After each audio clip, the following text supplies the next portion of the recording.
Uh, okay, I need to introduce myself. My name is Fernando Zacarias, and I'm the Executive Director and Principal Mentor of MultiPOD Mentoring. I'm a physician from Mexico with training in infectious diseases, internal medicine, and public health. And I have worked internationally for more than 30 years and more than 55 years working all the time and enjoying my profession. What we are going to do today is first to tell you what are the objectives are today, is to share information and basically and mostly with people who are new to the program. We are fortunate in that we have continuing mentors and mentees who can also give you their own impression, their own perspective, and their own ideas, and perhaps answer some of your questions and clarify some of the doubts that you may have about MultiPOD. We expect that at the end of the meeting, we all will have a clearer understanding of the program and that we would have started the process of networking or net weaving among ourselves. The agenda is very easy, welcome and introduction, and then I would like to present what you are, what our class of 2024 is composed of, not individually, but as a group. And then I will point out some of the highlights, some of the main points of the mentorship, and then we will open for a forum, questions, answers, comments, and responses. That will be the larger part, the bigger part of the meeting. Whenever you are going to make a comment or a question, please, I would like to ask you to state your name, the country where you were born, and where you live, and most importantly, how you identify yourself. I am a biologist, or I'm a student, or I'm a physician, etc. We don't need to say many things, but it's important that we know who we are. And I will commend everybody who asks questions, because public speaking is the most difficult thing to do, and it's what people are most fearful about, to talk in front of many people. In this case, we're in a family. We're 10 people or 11 people. Remind you that the program is for you, and the objectives are to help you, the young people, in professional development, your personal growth, and about some of the technical aspects of the work that you are going to be doing. And we are focusing on global health, human development, and environmental protection. And that means everything, everything. So that's why you are here for many different disciplines and professions and countries. But in the medium and long term, you are already part of a workforce. You can work in a community, via the university, or in your country, or you may work internationally, but you are going to be part of a workforce that is going to be working in those three areas. And the idea will be later on, if the net weaving and the networking works for all of us, to build a core group, a collective intelligence work group that reflects who we are: multi-country, multidisciplinary, and intergenerational group of people who will work on health and welfare across the world. So far, we have reached 122 countries.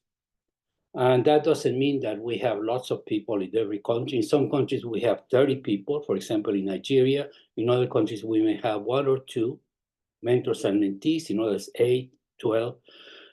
But the important part is these are countries where our mentees and mentors were born or are living because they study or work in those countries. And this is important because we want to have contacts all over the world. If I need to ask, or we need to ask or refer somebody to somebody in Bangladesh, we will know that there's somebody there we can refer or knows the country and can help with institutions or whatever is necessary. The source of candidates doesn't change because we do not advertise except occasionally and only LinkedIn. We don't use social media. And the reason for that is because we're a small program and we didn't want to grow too much. Usually the classes are between 50 and 60 mentees. And 1 year we had more than 80 and it was very difficult. So we have now reduced it to between 30 and 40. And of all the applications that we receive, we accept about 75% of people. In addition, between 5 and 15% of our mentees are continuing mentees or mentees who decide to officially return to the program. Many other mentees continue their relationship with their mentors for occasional advice or just for friendship. And you see that 12 and 6 are basically people who in some way have been referred or already know about the program. And through advertisement, it's only 13, but we have word of mouth in other institutions. For example, from the School of Hygiene and Tropical Medicine in London, we have had about 35 people from all over the world studying or alumni of the school. We have also continued having about 70% female and 30% male mentees. And this reflects the situation in health, in the health area, medicine, and international and global health. This is what is happening.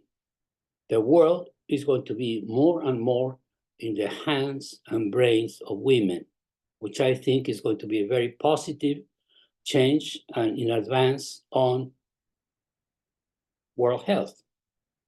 And as far as mentors, we try to keep a balance between male and female mentors. And some years we have slightly more females than males, but usually there are more men who want to be mentors. As far as young professionals and students, about half and half, and 7% are both. 2 of you are both people who are young professionals and are also studying. And the regions, we always have a predominance of people from the sub-Saharan African countries, Nigeria, Uganda. There are some of the countries we have more people, but we also have from East Africa and the South African countries. And we have had some difficulty in recruiting people from my own region, which is Latin America. But this year we have 8, thanks to Calaya and her friends from Puebla, Mexico, that attend the university there. And we would like to start a program with them if possible. And the other thing that is important, well, you can see continuing about 17 and new mentees about 29. Today and yesterday, we received additional applications and we're considering if we're going to accept more people in the program this year. Also, we have more than 70 different languages spoken in the program. These are the languages spoken this year by you and the mentors. And I was very, very pleased that for the first time, we have basic sign language and Ethiopian Sign Language, which is something that we should consider too. And this has proven to be useful. Sometimes somebody has asked you to make a translation that you can do via Google too, but here there are some languages that you may not have the human component to make the translation, and we have done it before. I was mentioning that we accept, and we are fortunate to have people from many, many disciplines. We have, for example, 8 different kinds of engineers We have astronomers, geographers, we have people in architecture, the arts, etc. Because everybody should be part of planetary health and welfare. And I won't talk about the health because that's the main area. That's where we started. But here you can see that people are interested in migration, human development, agroecology, public policy, education, sustainable agriculture, etc. There are different areas. These are not the disciplines, because sometimes we have a dentist that ends up working in international development. Or we have scientists, and one of the mentors here is a scientist, but then he's work on policy and organization, and he will tell you who he is at some point. I'm looking at him. As far as the goals, the majority of you, of course, you can have several goals the same year, came to the program because you want to find your pathways and opportunities to follow and to reach your goals. The second one is people want to find a specific job in the area in which you want to work, or in the country, or in the region where you want to work. People want also to become more knowledgeable in a technical subject. I want to tell you that your mentor may not have the same expertise in the area in which you are working. Maybe from a different discipline. You can have an economist, and you can be, I don't know, a policymaker or whatever, a student of basic sciences. It doesn't matter, because your mentor can help you organize your thoughts and can be very helpful in helping you conduct and focus in the area in which you are working. I myself, I'm a physician, and I have worked with people who work on political science and gender issues. And this was her opportunity to teach me. And I learned a lot from her, but she also learned from me. And I want you to consider that, because that's an important possibility. And of course, people want to continue their academic education. And here I found something very interesting. People from universities, many of them have a tutor, but they still come to us because they need help with the thesis, because their tutors don't have enough time, or for some other reason, or write a paper with their mentor. In the application, you will have noticed that we ask questions that you didn't expect, or you may not have expected. We are interested in your background, your academic background, and your professional background, but we are really interested in you as a person, as a well-rounded human being. That for me is even more important than what you did in school. You have to do well in school or in your job. But we cannot compare, for example, Harvard with my own university in Mexico. But if you are very good in your university, in your country, you are the best. You are the best. And that's what we want in the program. Now, regarding values, this is very interesting, because in all the classes, honesty is number one. As far as what people believe is what we should have. And dishonesty, the other side of the coin, is what people don't like. And of course, these are not in order of priority, but you can feel, or you can see a balance. The other point that I want to make is that people always find more qualities than defects. What does that tell us? That people are optimistic, and they believe in the goodness of human nature. We're not bad people in general. The other point is we want to know how you make a decision. And that's why we give you the case of the heart transplant, in which you have to decide not only who shall live, but the 3 people who are going to die because they won't receive a heart. And every year, most people choose the scientist who is on the verge of discovering a cure for Alzheimer's disease. And then you see that the other ones are very similar. Well, in this case, the numbers are very small, but we have done that with more than 100 of our mentees. And look at here. When we say a very beautiful 6-year-old girl, I want you to think, what if we have written a very ugly 6-year-old girl? Would they have changed their decision? I mean, we have to think about all those issues. These are boom, very clear, very clear. If you don't make a decision, you get 0. Because it's very clear here that you are the one making the decision, and please don't tell us, oh, we need to see if the tissue matches and whatever, the ethical committee. This is the situation, and you have to make the decision. The other one has to do with the unfairness or fairness of gender in the workplace. And that's the case of Anita and Muro. Anita gets much less than Muro for exactly the same kind of job, excellent, and she's been working the same number of years.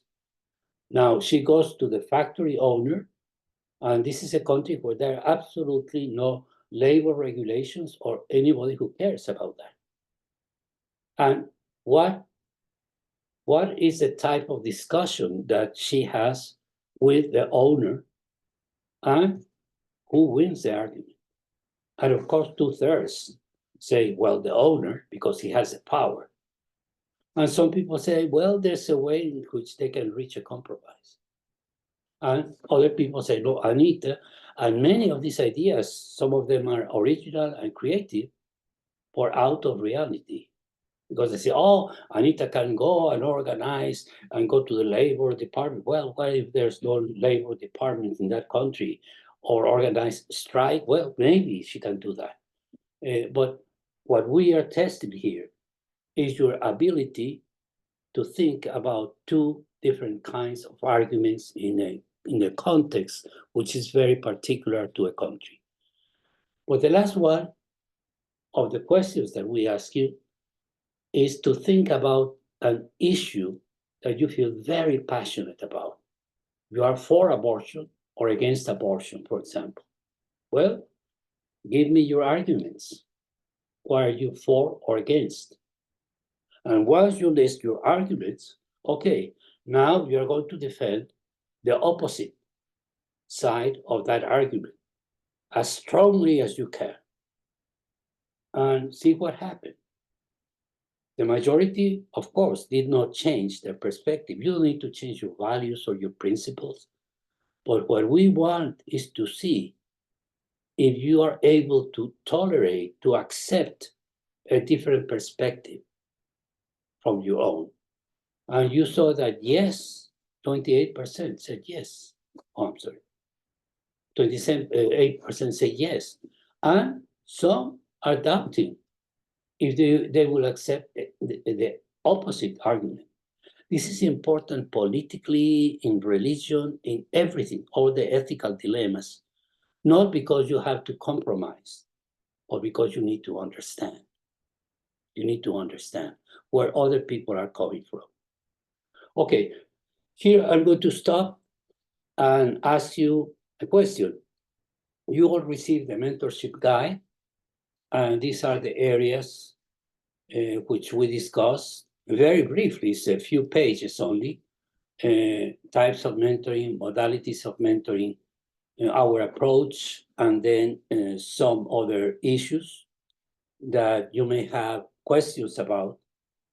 And what I would like to propose is you can either ask some questions, or, and this is my preference, if you agree, is to show you one slide for a few of these and ask our colleagues and our former mentees maybe to elaborate or to tell you what they do in practice, so that you can see what the possibilities of our program are for you, what opportunities they bring you, the flexibility of whatever you need. The program is for you. It's not for your mentor or for anybody else. It's for you. Okay. So if you are going to make a comment, please again state your name, where you're from, and what you are. And this is what your mentors do. Transfer knowledge, and you can go in any order.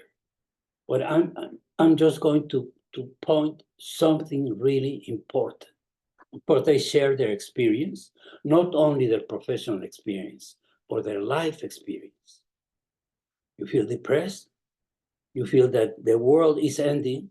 I have felt that way many times in my life. And the fact that I can tell you what happened with me and to me, and how did I overcome that, may be helpful to you. People say you don't learn from somebody else's experience, but you do. And there are two things that I want to point out here. Enhance self-confidence. Of our young women in the program, you have no idea how good you are. But for some reason, we men are perhaps more arrogant or whatever. There are few men who tell you that the program enhances their self-confidence. And many of the young women say, I felt and I feel after the program that now I can do everything I want or everything I need to do. And this is really, really something that is part of the program. The word wisdom, people are afraid of that. But you are wise and we are wise. And what is that? Intelligence, common sense, good judgment, capacity to know what is important in life. And you become wiser as you live. But we all have wisdom.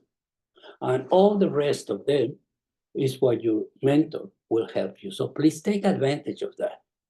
Your mentor is not going to teach you epidemiology unless she or he is an epidemiologist and wants to teach you that, and that's what you need. And then I'm going to go to this one, which are the types of mentorship that you can have. The first one is almost like teaching. The mentor is the one who directs that. And the second and third one are more an organic type of mentorship. So I'm going to ask my friend Olaf Kelm to tell us about what he does when he's mentoring somebody. Okay. Good morning, evening, afternoon, wherever you are in the world. So I'm Olaf. It's my 6th year now in the 2000. Yeah, so quite an old frequent flyer, let's say. I enjoyed every session of it. Well, first of all, I'm a scientist by training, but I made a long U-turn in a way in my career. So I'm now actually an operations manager, COO in a structure in France which funds research in the world, frontier research, but it's of course linked to health research. And what I like to do is exactly what Fernando just said, is basically taking the mentee with me through some of my life experiences and applying those to the situations that he or she might have experienced or is experiencing. Actually, every journey that we had was particular. There were COVID journeys, there were change of jobs journeys, there were paper journeys, and a lot of little and big things that we all have at different moments in life, with colleagues, with working, collaborating, making impact, colleagues, friends, bosses, whatever. There are all sorts of constellations in our life. And again, I like to have a certain structure where we address those questions in each of the sessions. So it's a little bit prescriptive, but mostly developmental, I would say. And the journey means also a journey together. So I always learn something. I think it gets better every time. At least I think so. And I'm learning a lot myself. So I think that's for me the most important, and that's why I like to continue as well. Wonderful. Thank you, Olaf. Let me tell you, mentees of this year, Olaf, Mariela, Mahdi, and I don't know who else is here of the mentors, but they are the most sought after mentors in the program. So please don't be disappointed if you cannot get one of them. We ask you to choose 3, but they can only accept 1 or 2 mentees. And this is something for you to consider, that you may not get your number 1 choice, but they are all willing to take anybody from any region, from any discipline. Mariela has specialized in nutrition, and everybody loves to work with her. Olaf, as he mentioned, everything. Mahdi Abdel Wahab, he's going to also tell you about his experience. He's with the Royal Tropical Institute in Amsterdam, and he has his own mentorship program there. So I will ask Mariela if you want to say a few words about your experience. Thank you, Fernando. Thank you, Annalie. It's a pleasure to meet you all. My name is Mariela, and I'm from Honduras, and I'm currently based as well in my home country right now. I have a nutrition background, and I currently work for a local university here in the capital city. So I started contributing with MultiPOD mentoring in 2018 as well. So it's been around 6 years for now, and it has been a great experience. I think overall, I've been lucky to meet incredible mentees, during this 6 years. Some of them have been based in Sweden, and I also studied in Sweden, so it kind of gave us a link there, and we were able to I guess somehow be like an instrumental support, especially because they were graduating from their masters in public health, and they were looking for jobs and new ventures. My last mentee, he was from Slovenia, a medical doctor, and in the case of Elias, it was a bit different because he was interested in nutrition. So we decided that we would read an article, a scientific article, and meet every 2 weeks and then discuss. And basically, it was an experience in which we were both able to learn. So it was great as well. And he was a continuing mentor. He was actually in MultiPOD for around almost 2 years. And he finished this past year. So I would say most of the experiences have been organic, and I would say suited to the mentee. And we have worked both to be able to meet the objectives, and at the end, what were their needs, and support them in the process. So I hope that you have an excellent experience, and I'm glad that you're part of MultiPOD. Thank you. Thank you, Mariela. Listen, this is important. Sometimes with our mentees, I watch a TED talk or a YouTube presentation, or the mentee brings an article that she sends me previously and that we can discuss. So it doesn't matter what you do. The important part is your interaction with somebody who has more experience than you and can discuss with you your ideas, talk about your future, talk about the possibilities, talk about opportunities, and help you in that process. So you can use any one of these models, and you can discuss this with your mentor at one of the sessions or from the beginning. I'm going to show another one, and I will ask Mahdi perhaps to say a few words. We have different modalities of mentoring. Could be one-on-one, or could be collective mentoring, and could be sequential mentoring. I sometimes refer one of my mentees to somebody who is an expert, let's say in tuberculosis or HIV, and they need something very specific, so they can go to somebody else for 1 or 2 sessions and then return to me. And sometimes we can meet together with a mentee. So, Mahdi, thank you for being here. You should be in bed by now, but it's okay. Thank you. Yeah. Thanks. Yeah, that's the only time I do it. The other time was during the iftar time. I'm in Egypt right now. I'm originally from Egypt. I live in the Netherlands, and yeah, I passed through different disciplines. I have been a physician. I don't call myself so anymore, but I trust to management and quality assurance, and also international public health, and then now health economics and policy. I work as a health system consultant at KIT Rotary Institute in Amsterdam, and as Fernando mentioned, I actually joined the program as a mentee.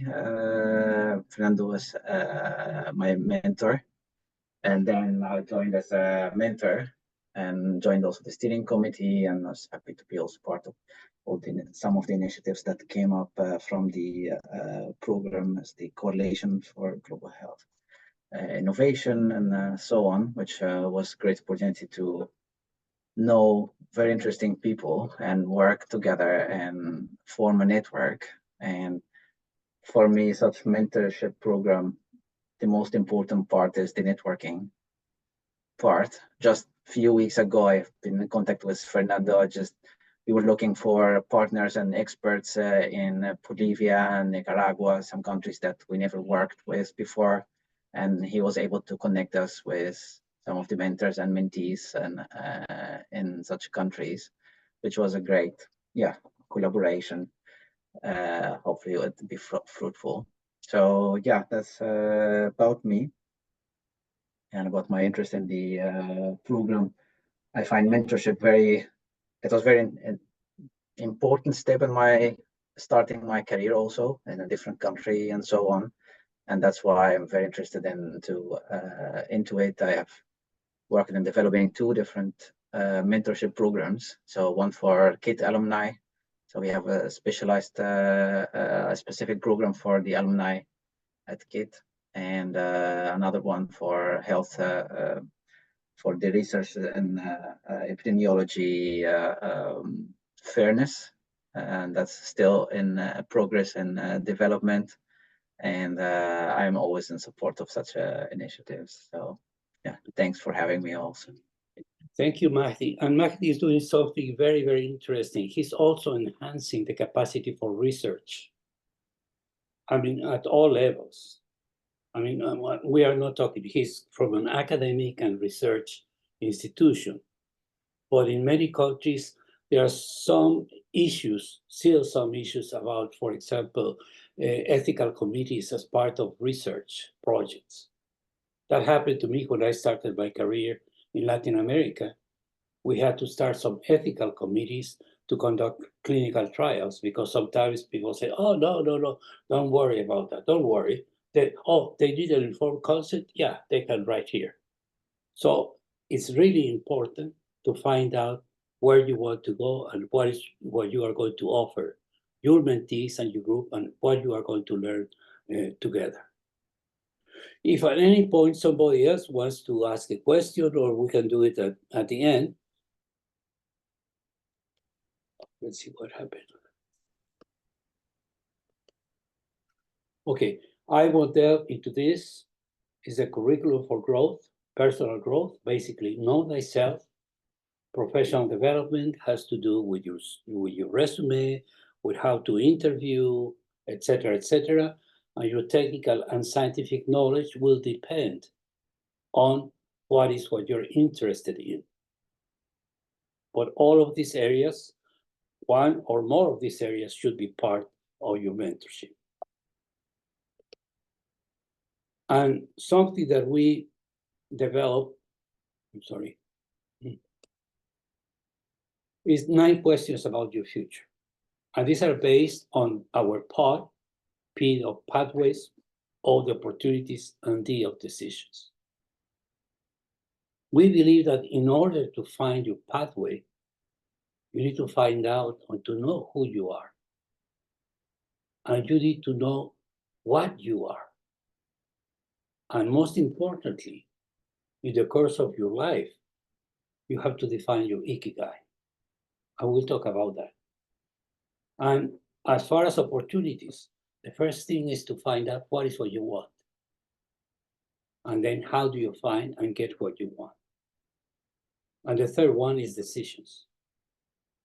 Once you have opportunities, how do you choose? When? And when do you know this is it?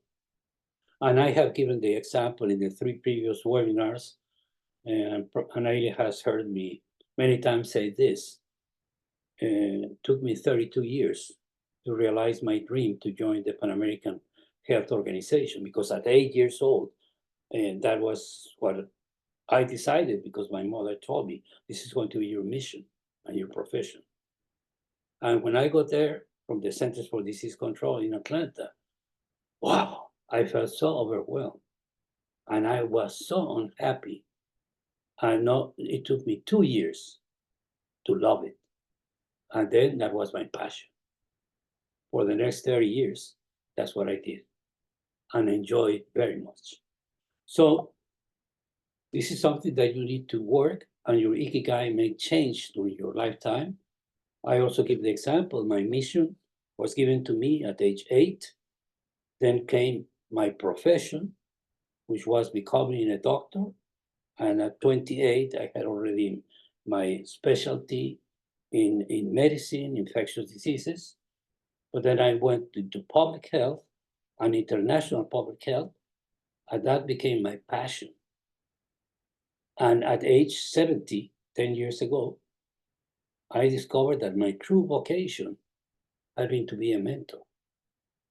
And I didn't know that I was a mentor until maybe 30 years ago, when somebody told me, oh, Dr. Zacharias, you were my mentor. Oh, I didn't know that.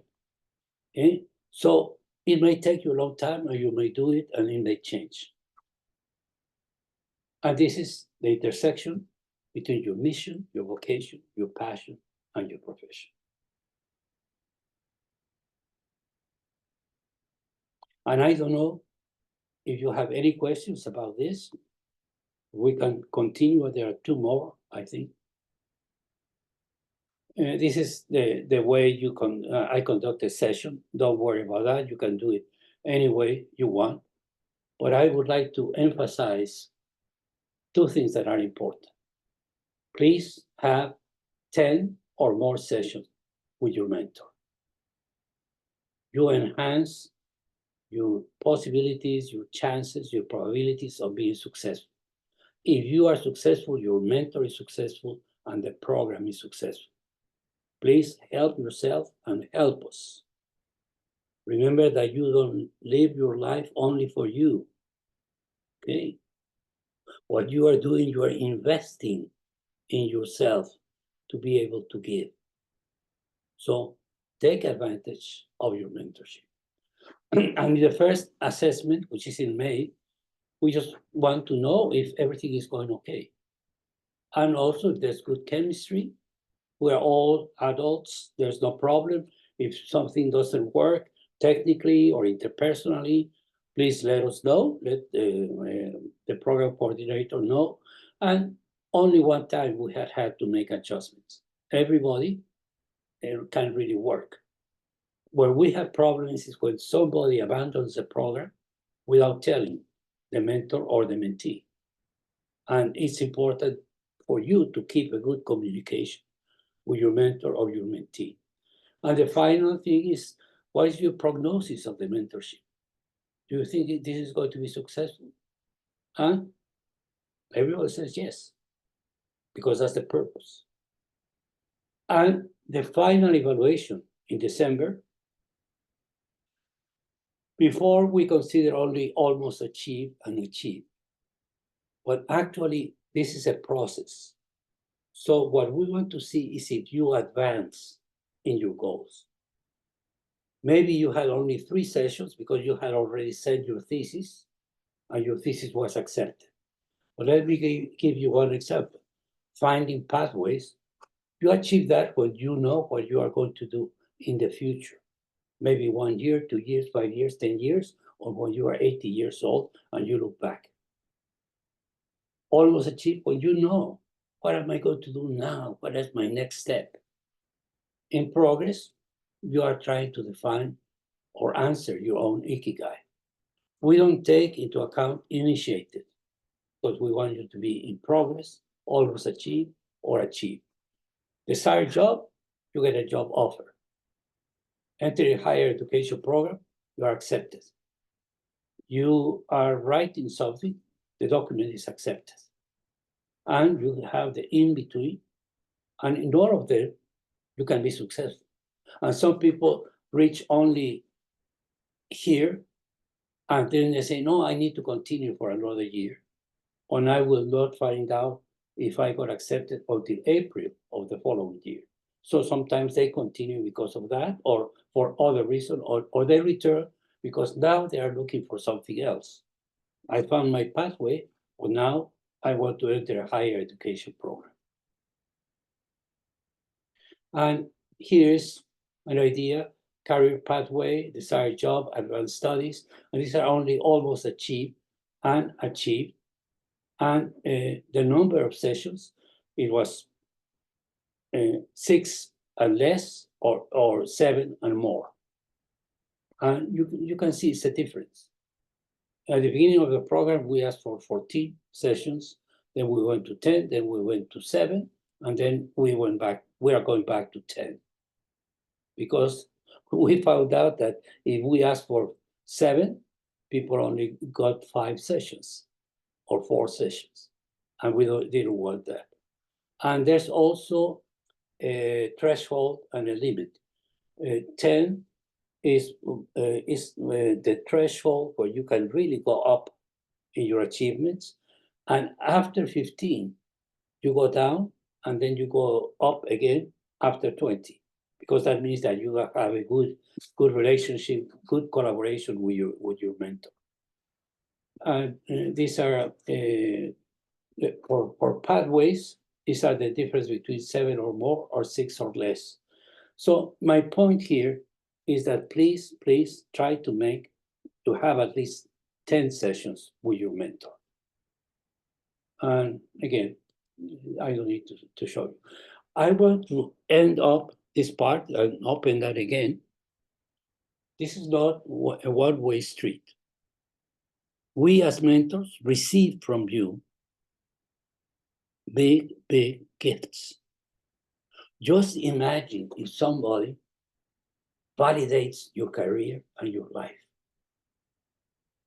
tells you that you were useful, that your life and your career were worth your time, that you did something good, and they validate that.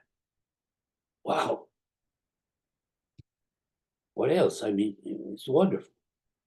You are useful.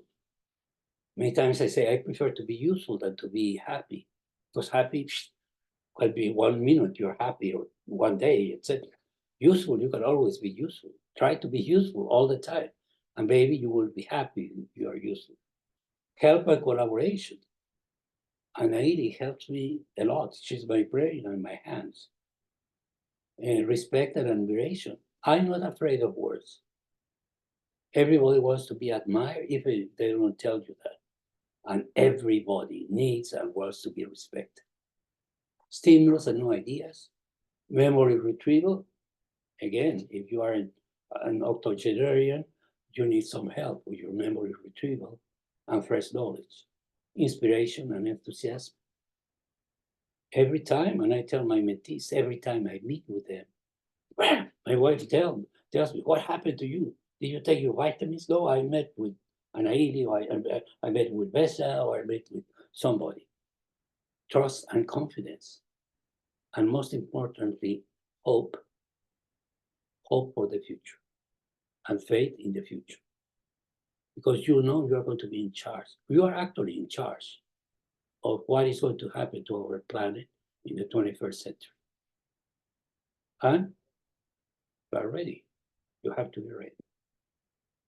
Okay, so I stop here, stop sharing, and open the floor again. And I would ask my good friend Pratik to tell us something about what he thinks, why he joined the program, and what does he expect. And if he knew about the program, and he's going to tell you how he learned about the program. Yeah. So hello everyone. I'm Dr. Pratik Kizu, and I'm a veterinarian by background, and I'm currently studying a master's in infectious disease and One Health as an Erasmus scholar in University Autónoma de Barcelona here in Spain. And yeah, talking about this mentorship program, I came to learn about this program through one of my friend, who is Dr. Bhima Thapa, and she told me about this program. And luckily, I also met her mentor, who was working in OIE, Dr. Ronald, and we met physically in a program here in Paris, in France, like which was organized by my college, University of Duke.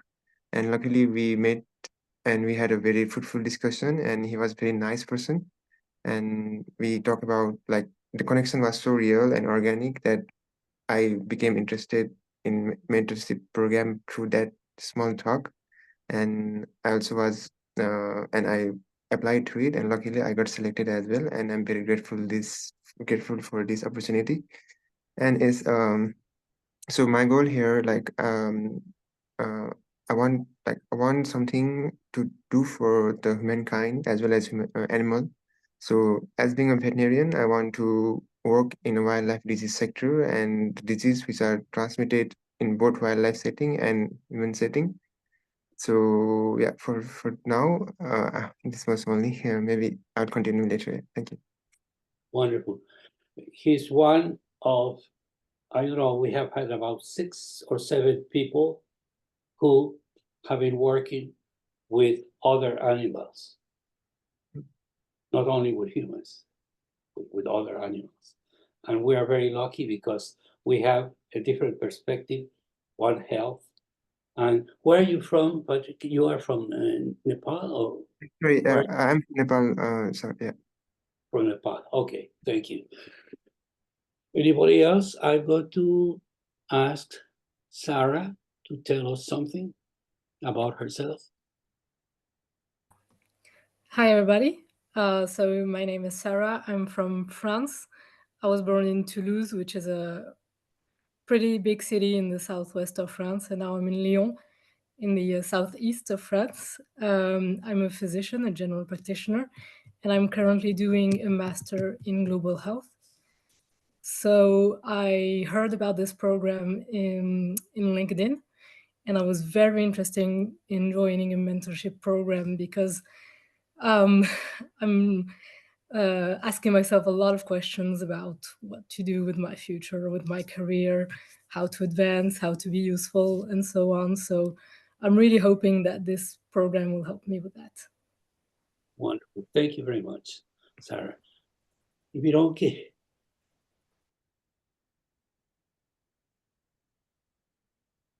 Oh, we cannot hear you. Your microphone. Yeah, you're on mute, but we can hear your voice. Okay, something is going on with my. Oh, yeah, it's okay. Can you hear me now? Yes. Okay. Hi everyone. My name is Ibironke. I'm from Nigeria. I grew up in Nigeria, but I moved to the US last year, August, for a master's in public health with a concentration in epidemiology. I'm a physician, a general practitioner for about 7 years now.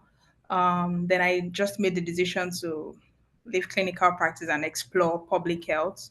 So I heard about this program from a friend of mine through a school, and I knew that, like, really needed to get a mentorship because I'm just testing the waters in another aspect of life. And I'm like Sarah said, I'm asking myself a lot of questions. What do I want to do? How do I navigate the US? How do I go about with this degree and all of that? So it was like the perfect thing I needed at that point, and I'm just grateful for this program. Thank you for accepting me.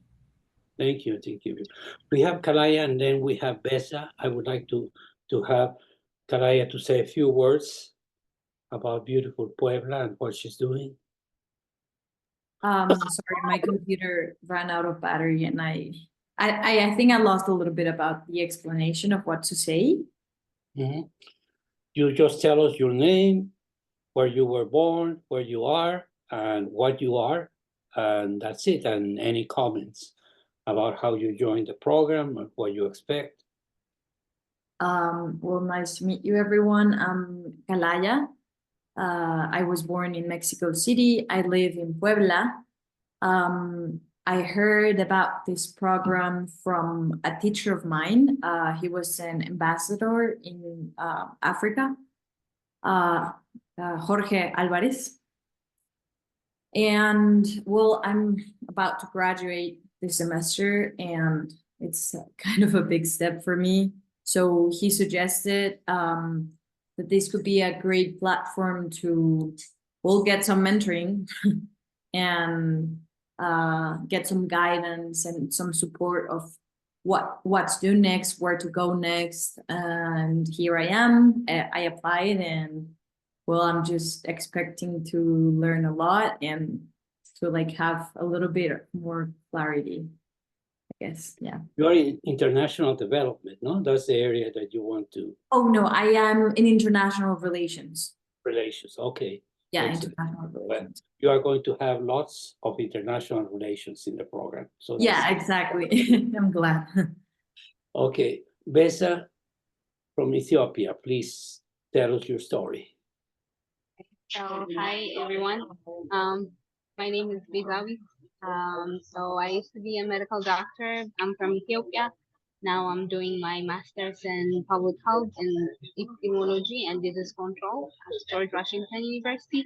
So I was a mentee almost, I think, 3 years ago. I was Gustavo's Martinez's mentee. He really helped. He was a great mentor. We were able to publish a paper together, and then I still kept in touch with Fernando. He helped me through through my shift to MPH, applying and everything, and we were able to meet in person in DC, which was amazing. Mentees who are joining the mentorship, I just wanted to say welcome. You're in good hands. Just make the best of it. Try to form a good relationship with your mentor, and yeah, just make the best of it. This is really an amazing opportunity. It really helped me in my career so far. So I wish you all good luck. Thank you, Besa. I want to tell you something about Besa. She's, as all of you, very intelligent.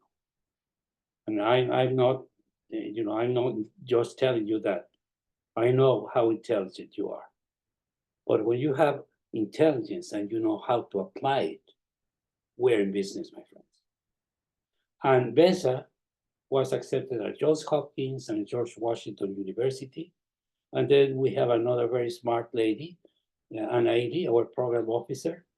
She's just got accepted to several universities because we ask our mentees, if you're going to invest in your future, don't go for the easy ones.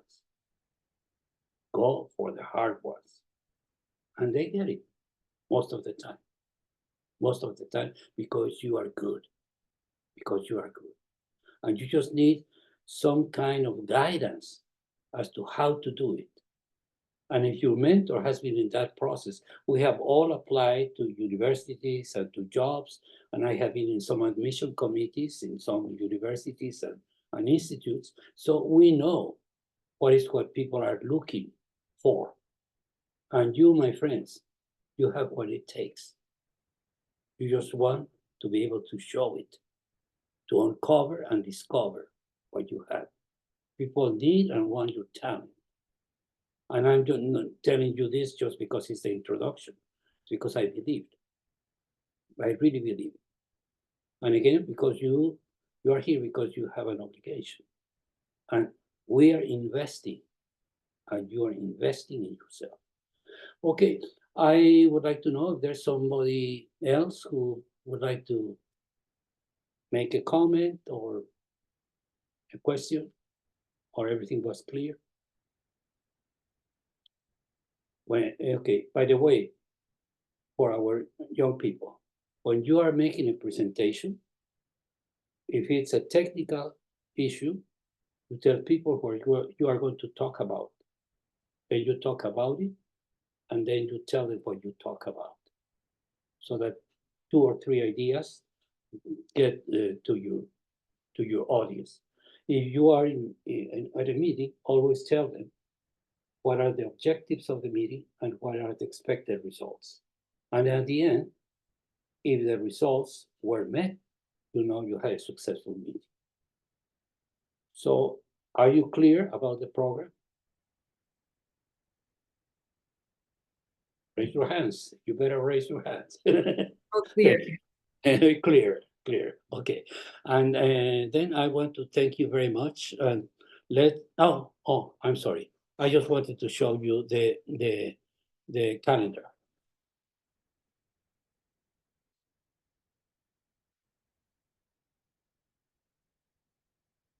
Where is my... Okay, this is all I want to show you. On the 14th is the deadline to let us know who your prospective mentors, your 3 mentors, could be, and we'll try to match you to one of them. Don't spend too much time trying to decide and trying to find somebody who matches exactly what you are, what you want, because all of them are very good. I can tell you that.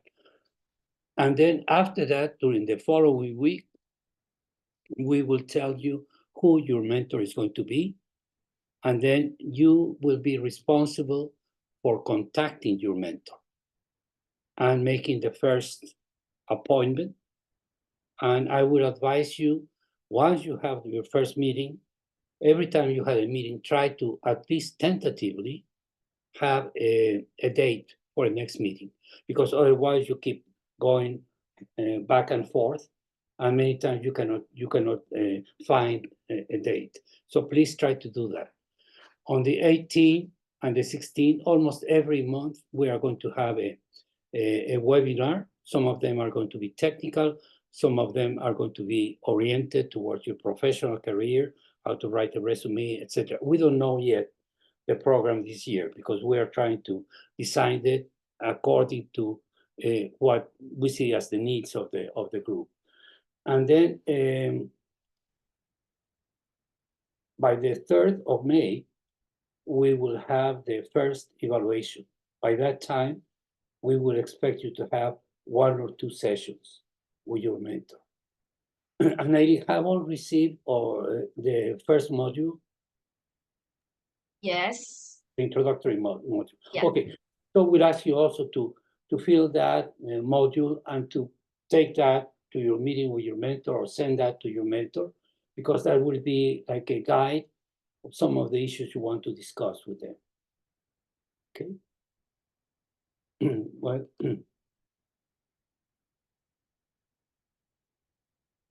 and my final one, here we are, to build a more fair, safer, and healthier planet. That's why we are here.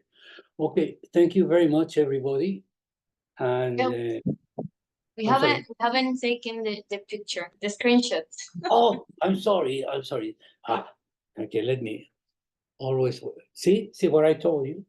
And Aidi has to remind me. Pratik, where are you? Okay.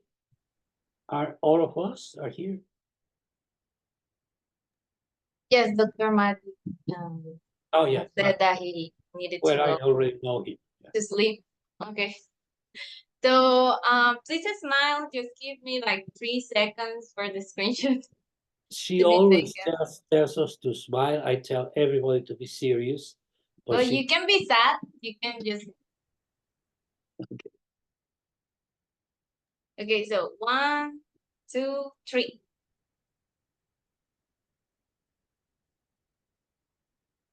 Thank you, everyone. Beautiful. everybody, thank you for being here, and we'll see you soon. Thank you. Thank you very much. Thank you all. Bye bye now. Thank you. Bye, Mariela. Bye, my friend. Thank you.